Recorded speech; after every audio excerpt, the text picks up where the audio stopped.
And next I want to talk about this multi-touch display.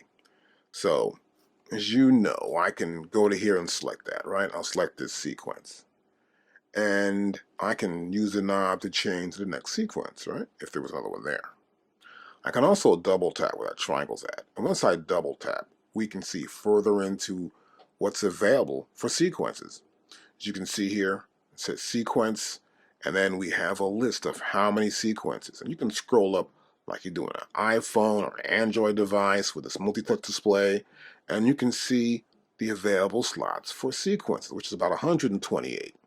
You can scroll back down, you can select one, or in this case, I'm just scrolling back down to get back to the top again. I'm going to use 2. Nah, I'm going to use 1. Turn the knob back to 1.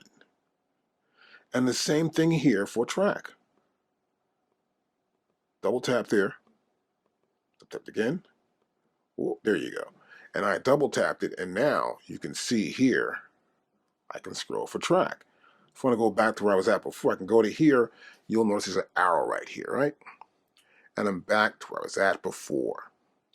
Now this also works for other parameters. For example, here's velocity.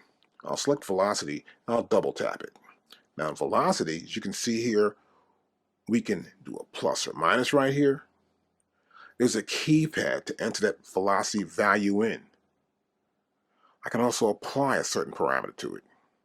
I could times it by 2. And once I get the right parameter value I like, I can say do it. I can use my knob as well here, as you can see here. Plus or minus button. Let's say I go 122 and press do it. And that's it. It stops. It gives me this value. I don't like it. I go to undo. So get familiar with the way to get around to use your buttons here below our multi-touch display so you know what to do and when to do it. Now to help you get more familiar with your display, I want you to realize too that here on the left-hand side of our display, you'll notice here I have some options. And at times there'll be more options. You'll see a little up and down arrow, either top or bottom, right? So here, it's a little hut for home, right? And so I can go to here and I get the grid. But notice if I go back here, a little home right there, you'll see certain values appear here, right? Beats and bars appear right here. You can see that. When I go back to grid, we get another set of values that gives us more current information about what appears here in the grid. For example, track, right? That's track 1.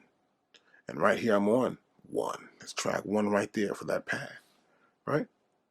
So this pad, I'm here, this is track 1. We see it's 2 bars, right? So be aware of that. When you do select from here, go back here, we're going to use this. And right here, we can see our step sequence. Go right back to here. This is more of that track view right there. Just be aware of it.